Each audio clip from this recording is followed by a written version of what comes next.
welcome back to my channel.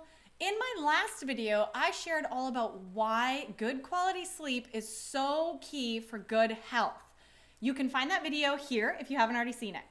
And in today's video, I am diving into my top tips and techniques that are going to help you get more hours and quality of good sleep.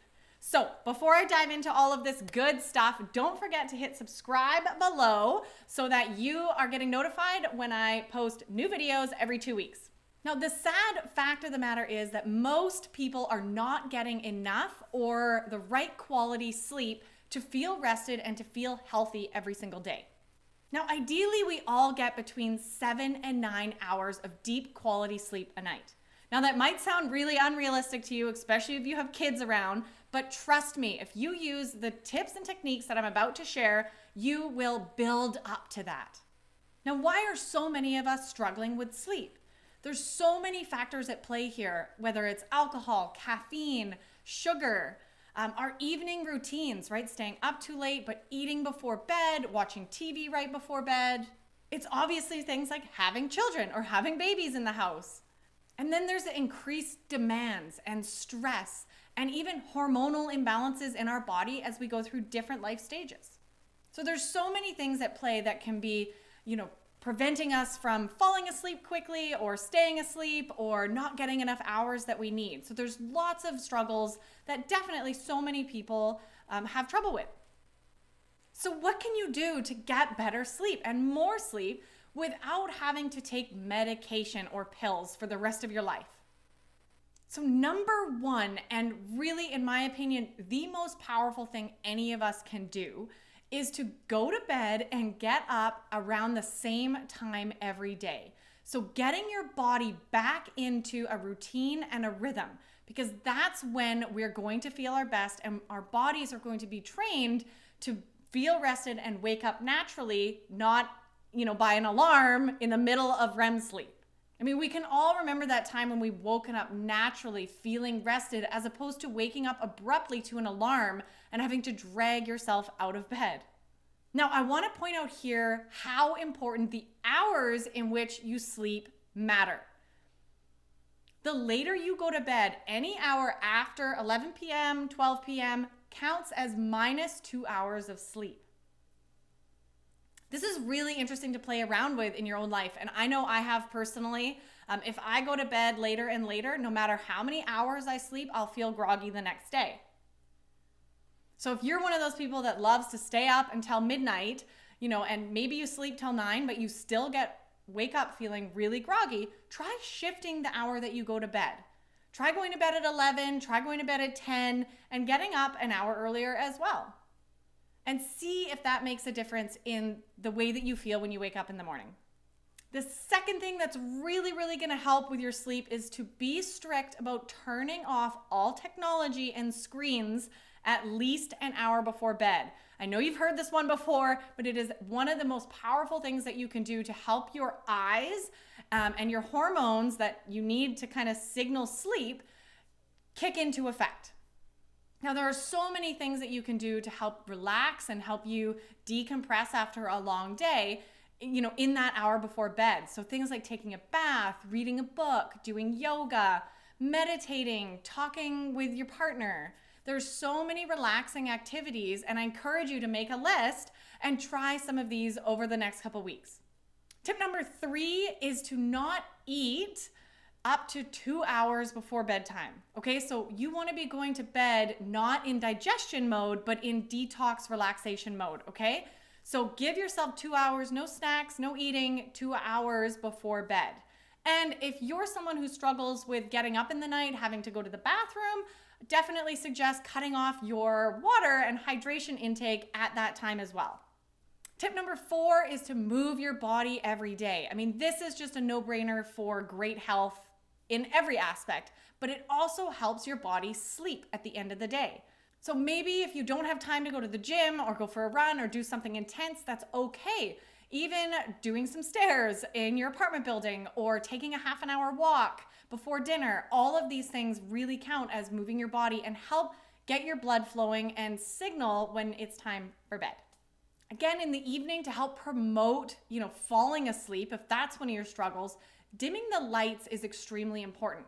So unfortunately, with the invention of the light bulb, our bodies and our hormones no longer know when it's nighttime. So we really need to signal that to our body. So dimming the lights or turning them off, lighting candles, really changing the mood in your house will help your body prepare for sleep. Tip number 6 is to brain dump or journal right before bed. So one of the most powerful things that I personally did to help shut my brain off before bed was planning my next day of work or activities or to-dos before bed. So writing all of that down, because half of the problem usually falling asleep is that we can't shut our brains off with all this to-do lists. And when we can write that down on paper, we know we're not going to forget anything. We know it's taken care of. We know we can pick it up tomorrow. It helps relieve that stress, and it really helps turn your brain down. Tip number 7, very important as well. I mean, all of these are, but really look at your bedroom and see how you can make it a cave, a bedroom cave. So when we sleep, ideally, we should have a cooler temperature in our room. So open a window, take off some blankets, get really cozy. Definitely see about blocking out as much light as you can. So that even includes clocks or cracks coming in from the window or from the hallway. Turn all the lights off. And if you can't control some of the light, wear an eye mask. So that really helps your body get into sleep mode. Also here, if you struggle with noise or can't sleep because it's too quiet, all these things, depending on what works for you, but a white noise machine or having a fan on or something really soothing in the background can really help stimulate sleep as well. Tip number 8 is along the same lines, and it's really evaluating your sleeping situation. So your mattress, your sheets, your pillow, are they comfortable? Do they work for your body? Or do you find yourself kind of cringing when you crawl into bed? Those are some really easy changes that make a huge difference in your comfort as you're sleeping. Tip number 9 is, if you can't sleep or you wake up in the night and you can't fall back asleep, is to get out of bed, leave the room, and go do something relaxing for 10 to 15 minutes. So we need to associate being in bed with sleep and sex only. Okay, very important. And sometimes when you lay there for hours and hours, it can get really stressful. And then your subconscious associates your bed with feeling stressed. Okay, so super important. If you're having a hard time sleeping, get up, go make yourself, a turmeric latte, or go do a 10-minute meditation, read your book, soft lighting, no technology. Okay, really just remove yourself from that situation and try again. And lastly, tip number 10, there's so many great things you can do for sleep, but this is the last one I'm gonna share with you, and it's to use lavender essential oil. Super simple. You can rub it and put it on your pillow or diffuse it in your room, but lavender is really relaxing and can really help you decompress, de-stress, and get into sleep mode.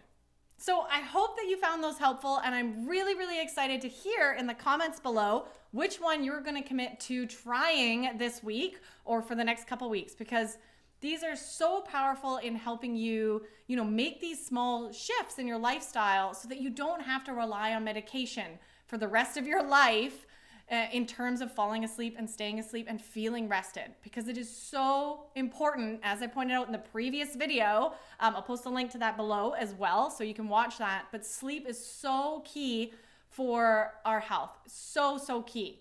So definitely don't overlook it and start prioritizing sleep in your own life. And if that means you have to say no to events that are going to keep you up till midnight, then that's what it is, okay? But it is so key.